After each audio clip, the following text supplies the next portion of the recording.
Hello my dear students, कैसे हैं? चलिए फिर से पेन और कॉपी के साथ बैठिए। आज हम एक फिर से बहुत महत्वपूर्ण विषय पे बात करेंगे। जैसे इसके पहले वीडियो में मैंने राष्ट्रपति के निर्वाचन पे बात किए थे हम लोग, और आज हम बात करेंगे राष्ट्रपति की शक्तियां एवं कर्तव्य। बहुत ही इंपॉर्टेंट चैप्टर है। वीडियो थोड़ा बड़ा भी हो सकता है क्योंकि चैप्टर ही काफी बड़ा है, इसलिए आप बिल्कुल दिल थामकर और इत्मीनान से पेन कॉपी के साथ बैठिए। और हाँ, वीडियो को पूरा देखिए ताकि पूरी जानकारी आपको हो। अभी तक आपने चैनल को सब्सक्राइब नहीं किया है तो प्लीज इसको फिर से सब्सक्राइब कर लीजिए, क्योंकि सारी जानकारियां आपको पहले मिले, नोटिफिकेशन के साथ मिले, ऐसे हमारी इच्छा है। हमारी टीम ने डिसाइड किया है कि हम अभी राष्ट्रपति का ही एक पूरा सेशन चलाएंगे। इसलिए पिछले वीडियो में हमने राष्ट्रपति का निर्वाचन के बारे में बात की थी। उम्मीद करते हैं कि उस वीडियो को आपने देखा जरूर होगा। और आज हम बात करेंगे कि राष्ट्रपति की शक्तियां और उसके कर्तव्य पर। तो माय डियर स्टूडेंट, हम स्टार्ट करते हैं। राष्ट्रपति की शक्तियां और कर्तव्य क्या क्या होते हैं, जहां पर आप चाहें नोट कर सकते हैं और चाहें तो वीडियो को डाउनलोड भी कर सकते हैं ताकि आप इसको बार बार भी देख लें। तो माय डियर फ्रेंड, राष्ट्रपति द्वारा जो प्रयोग की जाने वाली जो शक्तियां हैं वह उसके जो कार्य है उसको 7 भागों में बांटा गया है। और वो 7 भाग कौन कौन से हैं तो हम हर एक भागों पर विस्तार से चर्चा करेंगे। पहले जो राष्ट्रपति की शक्ति है वो है कार्यकारी शक्तियां, दूसरा है विधायी शक्तियां, तीसरा है वित्तीय शक्तियां, और चौथा न्यायिक शक्तियां, पांचवा कूटनीतिक शक्तियां, छठवां सैन्य शक्तियां, और सातवां है आपातकालीन शक्तियां। इसके अलावा भी राष्ट्रपति के वीटो पावर और हैं, जिनको वीटो शक्तियों के नाम से जानते हैं। हम उस पर एक अलग से डिस्कस करेंगे। आज हम इन 7 शक्तियों पर राष्ट्रपति के बात करेंगे। तो कार्यकारी शक्तियां क्या है? तो राष्ट्रपति जो है वो कार्यकारी शक्तियां जो है उनको जो मिली हुई है, वो पहली जो शक्ति है, भारत सरकार के शासन संबंधी कार्य उसके नाम पर किए जाते हैं। भारत सरकार के जो शासन संबंधी कार्य है वो सारे कार्य किसके नाम से किए जाते हैं? तो राष्ट्रपति के नाम से किए जाते हैं। राष्ट्रपति नियम बना सकता है ताकि उसके नाम पर किए जाने वाले आदेश व अनुदेश वैध हो। राष्ट्रपति इसके प्रमुख होते हैं, वह नियम भी बना सकते हैं। तीसरा है कार्यकारी शक्तियों के अंदर जो तीसरा शक्ति है वह ऐसे नियम बना सकता है जिससे केंद्र सरकार सहज रूप से कार्य कर सके तथा मंत्रियों को उक्त कार्य करने में सहजता से कार्य वितरित किया जा सके। इसके लिए राष्ट्रपति एक नियम बना सकते हैं। डियर स्टूडेंट्स, इसी में जो चौथा है वह है कि वह प्रधानमंत्री तथा प्रधानमंत्री के साथ काम करने वाले अन्य मंत्रियों की नियुक्ति भी कौन करता है? राष्ट्रपति करता है। तथा राष्ट्रपति के प्रसाद पर्यंत तक ही प्रधानमंत्री और उनके मंत्रिमंडल के सभी मंत्री कार्य करते हैं। वह महान्यायवादी, जिसको हम अटॉर्नी जनरल कहते हैं, वह महानियंत्रक, लेखा परीक्षक, जिसको हम CAG कहते हैं, मुख्य चुनाव आयुक्त तथा अन्य चुनाव आयुक्त, UPSC के मेंबर और UPSC के प्रेसिडेंट, सभी राज्य में राज्यपालों, वित्त आयोग के अध्यक्ष व सदस्यों तथा संघ शासित प्रदेशों में प्रशासक एवं उपराज्यपाल की नियुक्ति भी कौन करते हैं? ये सारी नियुक्तियां राष्ट्रपति करते हैं। इसको बड़े ध्यान से सुनिएगा क्योंकि ये सारा का सारा क्वेश्चन है और इससे क्वेश्चन बनते रहते हैं। इसलिए जो राष्ट्रपति की शक्तियां हैं उन राष्ट्रपति की शक्तियों पर हम बातें कर रहे हैं। और अगला जो कार्यकारी शक्ति है वह है कि प्रशासनिक कार्यों और विधायिकों के प्रस्तावों से संबंधित जानकारी की राष्ट्रपति प्रधानमंत्री जी से मांग कर सकते हैं। अगली जो शक्ति है कि राष्ट्रपति SC, ST तथा OBC यानी कि अनुसूचित जाति, अनुसूचित जनजाति और अन्य पिछड़ा वर्ग के लिए एक आयोग का नियुक्ति कर सकता है। वैसे ही वह केंद्र तथा राज्य सरकार के विभिन्न राज्यों के मध्य सहयोग के लिए तथा अंतरराज्यीय परिषद की नियुक्ति कर सकता है। और अगली जो कार्यकारी शक्ति है वह है स्वयं द्वारा नियुक्त प्रशासकों के द्वारा जो केंद्र शासित राज्य हैं, तो केंद्र शासित राज्यों का प्रशासन राष्ट्रपति सीधे संभाल सकता है अपने प्रशासकों के माध्यम से। माय डियर स्टूडेंट, राष्ट्रपति की जो अगली शक्ति है वो है विधायी शक्तियां। तो विधायी शक्तियां कौन कौन से हैं, चलिए इस पर भी डिस्कस करते हैं। विधायी शक्तियां, राष्ट्रपति जो है संसद के अभिन्न अंग माने जाते हैं और अभिन्न अंग माने जाने के कारण से ही उनको विभिन्न विधायी शक्तियां प्राप्त है। कौन कौन से हैं, तो वो संसद की बैठक बुला सकता है, कुछ समय के लिए संसद की बैठक को स्थगित भी कर सकता है और लोकसभा को विघटित भी कर सकता है। वह संसद के संयुक्त अधिवेशन का आह्वान भी कर सकता है और संयुक्त अधिवेशन का जिसका राष्ट्रपति आह्वान करता है उसका अध्यक्ष वह लोकसभा के अध्यक्ष को नियुक्त करता है। यानी कि संयुक्त अधिवेशन का अध्यक्षता कौन करता है, लोकसभा का अध्यक्ष करता है। यह क्वेश्चन कई बार पूछा गया है यूपीएससी में भी और स्टेट के पीएससी में भी।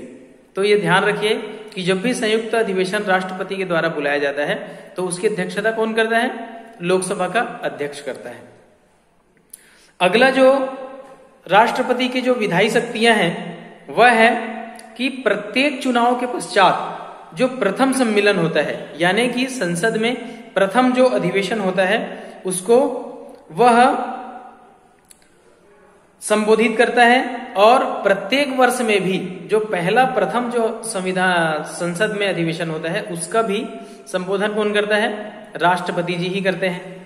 तीसरी जो शक्ति है विधायी शक्ति के रूप में वह है कि वह संसद में लंबित विधेयक या किसी संबंध में संसद को संदेश दे सकता है। चौथी जो शक्तियां हैं वह है कि वह संसद में लोकसभा के अध्यक्ष व उपाध्यक्ष दोनों के पद रिक्त हो तो वह लोकसभा के किसी भी सदस्य को अध्यक्ष के लिए नियुक्त कर सकता है या अध्यक्ष की जिम्मेदारी वो सौंप सकता है। वैसे ही राज्यसभा में अगर सभापति और उपसभापति दोनों का पद रिक्त है तो किसी भी राज्यसभा के सदस्य को वह सभापति का दायित्व सौंप सकता है।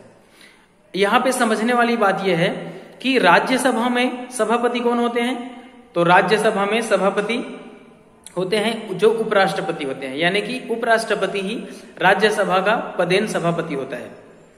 और अगली जो शक्ति है वह है कि साहित्य, विज्ञान, कला और समाज सेवा के क्षेत्र में काम करने वाले 12 लोगों को राष्ट्रपति राज्यसभा के सांसद के रूप में नियुक्त कर सकते हैं।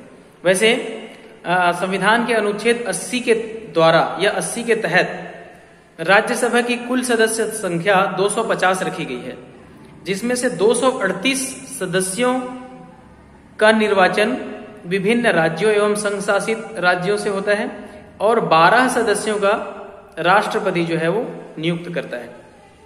यही वो 12 सदस्य हैं जो राष्ट्रपति के चुनाव में मतदान नहीं कर सकते। वैसे ही राष्ट्रपति जो है लोकसभा में 2 आंग्ल भारतीयों का भी नियुक्ति कर सकता है, वह भी राष्ट्रपति के चुनाव में भाग नहीं ले सकते।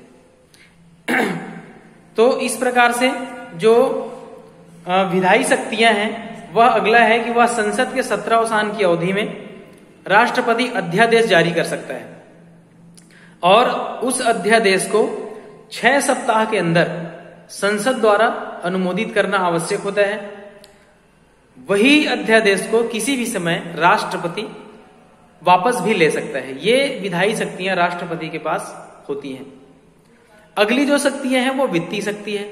तो वित्तीय शक्ति क्या है राष्ट्रपति का, तो राष्ट्रपति जो है धन विधेयक की पूर्वानुमति से ही संसद में प्रस्तुत किया जा सकता है, यानी कि धन विधेयक को राष्ट्रपति की अनुमति से ही संसद में प्रस्तुत किया जा सकता है। वह वार्षिक वित्तीय वितरण यानी कि जिसको केंद्रीय बजट कहते हैं, है ना, को संसद के समक्ष रख सकता है। अनुदान की कोई भी मांग उसकी सिफारिश के बिना नहीं की जा सकती, यानी कि राष्ट्रपति के सिफारिश के बगैर हम किसी भी अनुदान की मांग नहीं कर सकते। वह भारत के आकस्मिक निधि से, भारत में 3 प्रकार की निधियां हैं आपको पता है, एक है संचित निधि, दूसरा है लोक लेखा निधि और तीसरा है आकस्मिक निधि। तो जो आकस्मिक निधि है वो अदृश्य व्यय हेतु अग्रिम भुगतान के लिए राष्ट्रपति जी ही व्यवस्था करते हैं। वैसे ही वह राज्य व केंद्र के मध्य राजस्व के बंटवारे के लिए प्रत्येक 5 वर्ष में एक वित्त आयोग का भी गठन राष्ट्रपति जी के द्वारा ही किया जाता है। एक बात और है कि जो आपातकालीन शक्तियां हैं उसमें वित्तीय आपातकाल भी राष्ट्रपति जी ही घोषणा करते हैं, है ना। तो ये भी इसमें शामिल हो जाएगा कि वित्तीय शक्तियों में इतने प्रकार के जो राष्ट्रपति जी की शक्तियां हैं। वैसे ही न्यायिक शक्तियां, तो न्यायिक शक्तियां में आपको पता होगा कि भारत का जो राष्ट्रपति है वो सर्वोच्च न्यायाधीश माना जाता है, यानी कि सर्वोच्च न्यायालय के जो न्यायाधीश है उसकी भी नियुक्ति कौन करता है, तो राष्ट्रपति करता है। और जो सर्वोच्च न्यायालय के जो न्याय होता है उसको भी अगर हम चाहें तो राष्ट्रपति जी के समक्ष उसको चुनौती दे सकते हैं, यानी कि राष्ट्रपति जी के ही सर्वोच्च न्यायिक शक्ति भी उन्हीं के पास होता है। उस पे देखते हैं क्या क्या शक्तियां हैं। तो वह उच्चतम न्यायालय के मुख्य न्यायाधीश और उच्च न्यायालय के न्यायाधीशों की क्या करता है, नियुक्ति करता है। वह उच्चतम न्यायालय से किसी विधि या तथ्य पर सलाह ले सकता है, परंतु उच्चतम न्यायालय की यह सलाह राष्ट्रपति पर बाध्यकारी नहीं है। लेकिन हाँ, राष्ट्रपति के चुनाव को सर्वोच्च न्यायालय में चैलेंज किया जा सकता है, चुनौती दिया जा सकता है। देखिए, यानी कि भारत का संविधान कितना लचीला है। राष्ट्रपति तब बहुत मजबूत होता है जब जब सरकार कमजोर होती है, और जब सरकार मजबूत होती है तब राष्ट्रपति कमजोर होते हैं। ये मैं आपसे चर्चा करूंगा जब हम महाभियोग के बारे में जब हम बात करेंगे, जिसको अपीजमेंट कहते हैं। जब हम उस पर बात करेंगे तब मैं आपसे चर्चा करूंगा कि कब राष्ट्रपति मजबूत होता है और कब राष्ट्रपति कमजोर होता है। देखिए, यहां पर राष्ट्रपति का चुनाव किसके माध्यम से किया जाता है, तो सदन के सदस्यों के माध्यम, निर्वाचित सदस्यों के माध्यम से राष्ट्रपति का चुनाव होता है। लेकिन उसी सदन के निर्वाचित सदस्यों के द्वारा ही राष्ट्रपति को महाभियोग भी लाया जा सकता है, यानी कि पद से हटाया जा सकता है। लेकिन प्रधानमंत्री को नियुक्त कौन करता है, राष्ट्रपति करता है। और जब प्रधानमंत्री मजबूत होता है, यानी कि प्रधानमंत्री सदन का नेता होता है, और वही प्रधानमंत्री सदन का नेता होने के नाते राष्ट्रपति के लिए महाभियोग भी चलाया जा सकता है। तो ऐसे ही संविधान लचीला भी है और हमारा संविधान कठोर भी है। तो हमारे संविधान की ये विशेषता है। अगले हम बात करें तो वह किसी भी अपराध के लिए दोष सिद्ध किसी व्यक्ति के लिए दंड को निलंबित या माफ में परिवर्तित कर सकता है।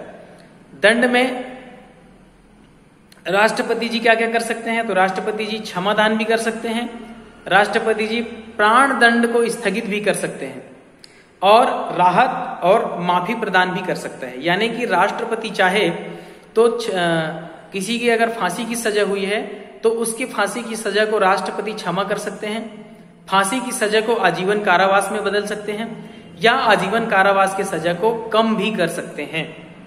ये राष्ट्रपति जी के पास सर्वाधिकार सुरक्षित होता है। जैसे उन सभी मामलों में जिनमें सजा सैन्य न्यायालय में दी गई है, उन सभी मामलों में जिनमें केंद्रीय विधियों के विरुद्ध अपराध के लिए सजा दी गई हो, और उन सभी मामलों में जिनमें दंड का स्वरूप प्राण दंड हो। ऐसे सभी दंडों का रिव्यू या एनालिसिस या उसको कहें कि न्यायालय के बाद भी राष्ट्रपति जी इस पे सुनवाई और भी कर सकते हैं।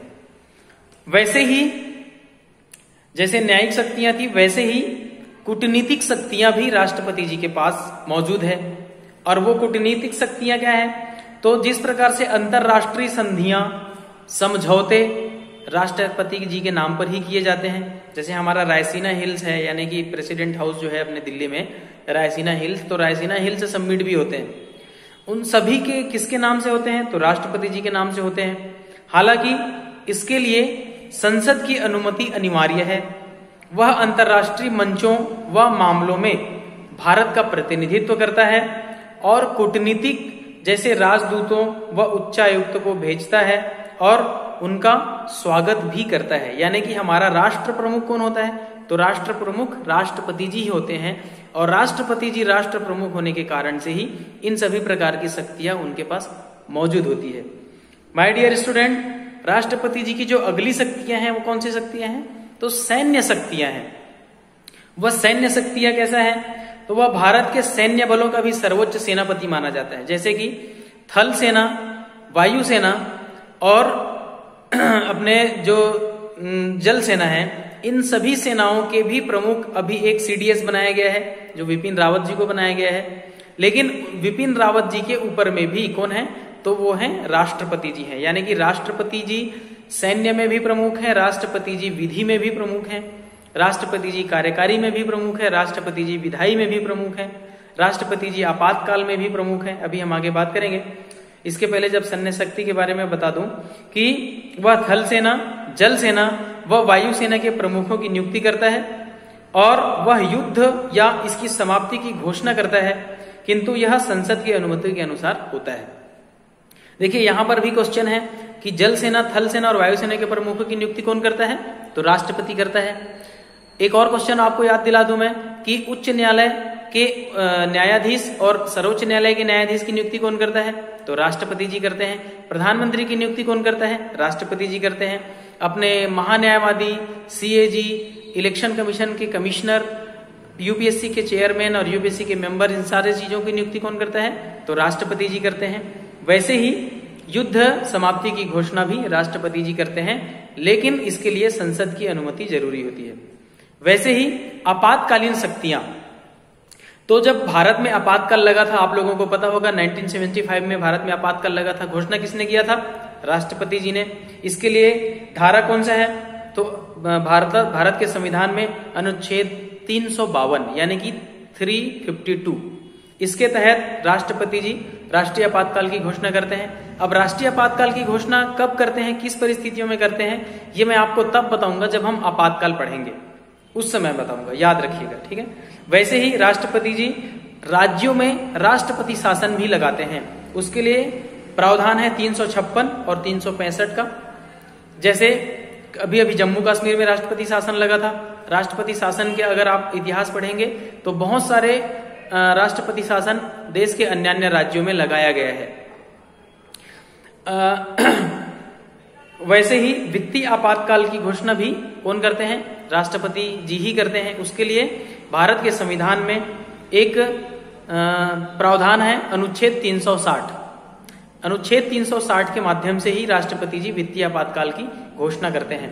तो माय डियर स्टूडेंट, ये रहा हमारा आज का चैप्टर, जिसमें हमने चर्चा की राष्ट्रपति के शक्तियों के ऊपर, और हम अगले वीडियो में चर्चा करेंगे राष्ट्रपति के वीटो शक्ति यानी कि वीटो पावर के ऊपर हम बात करेंगे, जो क्या क्या वीटो पावर हो सकते हैं।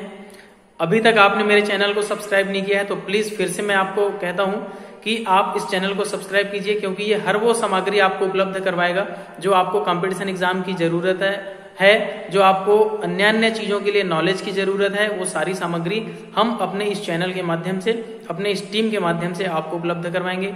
और अगले वीडियो का इंतजार कीजिए माय डियर फ्रेंड्स। तब तक के लिए गुड बाय, नमस्कार, थैंक यू।